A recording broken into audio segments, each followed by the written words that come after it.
Soyons honnêtes. Pourquoi certains hommes plongent tête la première quand il s'agit du plaisir d'elle, tandis que d'autres se retirent comme si c'était un champ de bataille? Que se passe-t-il réellement dans l'esprit d'un homme lorsqu'il est là-bas? La peur, l'amour, l'ego ou quelque chose de plus profond? Et voici le rebondissement. Il s'agit moins de sexe et plus de qui nous sommes vraiment en tant qu'hommes. Reste avec moi, car la dernière partie va changer à jamais ta façon de te voir. 1. Le plaisir de donner. Tu sais ce que beaucoup ne comprennent pas? La vraie confiance ne concerne pas ce que tu prends, mais ce que tu donnes. Certains hommes ressentent un pouvoir étrange en faisant en sorte que leur partenaire se sente bien, non pas parce qu'ils attendent quelque chose en retour, mais parce que cet acte de donner est la récompense en soi. C'est comme créer un chef-d'œuvre. La véritable satisfaction réside dans son sourire, son langage corporel, la confiance qu'elle place en toi. Le stoïcisme nous enseigne à contrôler nos désirs, pas à les tuer. Mais et si donner devenait le contrôle ultime? Tu ne cherches plus la validation, tu deviens la validation. 2. Le lien émotionnel. Voici la sauce secrète dont personne ne parle. L'intimité émotionnelle. Ce n'est pas seulement une question d'acte, c'est une question de vulnérabilité, de proximité, de contact visuel, de connaître quelqu'un si profondément que les murs physiques s'effondrent. Et oui, c'est effrayant, la vulnérabilité l'est toujours. Mais pour l'homme stoïque, affronter ses peurs n'est pas un choix, c'est un devoir. Abandonner son ego pour l'embrasser entièrement, c'est là que la confiance et la connexion naissent. 3. La curiosité tue le confort. Soyons honnêtes, la curiosité est ce qui motive les actions les plus audacieuses. Pour certains hommes, explorer son corps, ses réactions, ses préférences, son rythme, n'est pas seulement physique, c'est un art. Tu dois aborder cela comme un scientifique. Observer, écouter, ajuster. Chaque mouvement qu'elle fait est un indice. Chaque respiration est un retour. Tu n'es pas là pour précipiter les choses, tu es là pour découvrir. Et quand tu fais cela, c'est là que les choses deviennent réelles.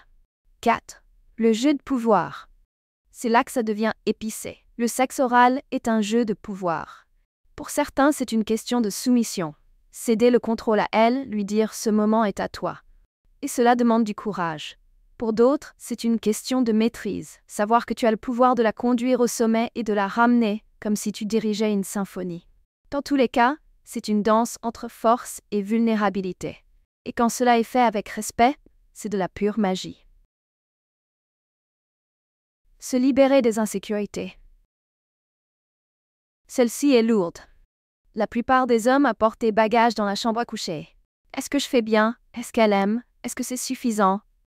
La société nous sabote, nous enseignant la perfection au lieu de la présence. Écoute-moi. La perfection est un piège. Ce qu'elle veut, ce n'est pas une technique impeccable, c'est que tu sois réel.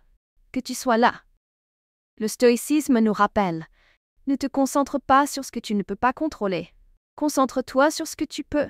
Être présent, attentionné et ouvert. C'est ce qui fait la différence. 6. Les tabous sont des chaînes. Soyons honnêtes. Pourquoi certains hommes ont-ils encore peur du sexe oral? À cause du stigmate, des croyances dépassées sur la domination, le contrôle ou la honte. L'intimité véritable ne se soucie pas des tabous. Il s'agit d'acceptation. Aimer chaque partie de ton partenaire, physiquement, émotionnellement et oui, sexuellement. Lorsque tu rejettes ces stigmates, tu ne te libères pas seulement toi-même, tu lui montres aussi qu'elle est pleinement acceptée. Et ça, c'est du pouvoir. 7.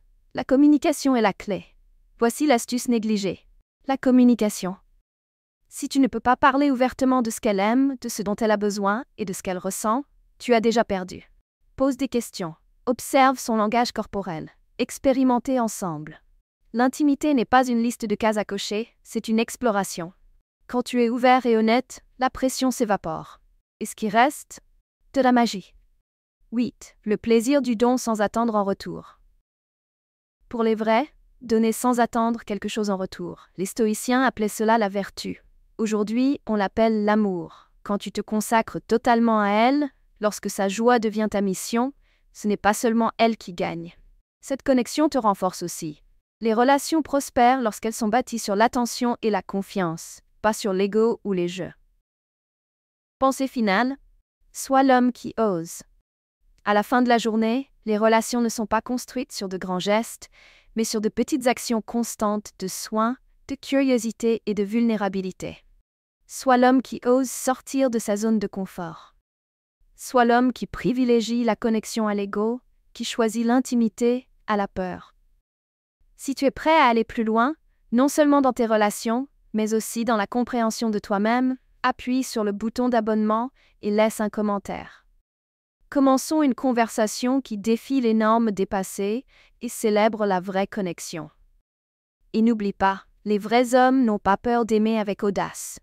Brisons le cycle et redéfinissons ce que cela signifie être présent pour les personnes qui comptent pour nous.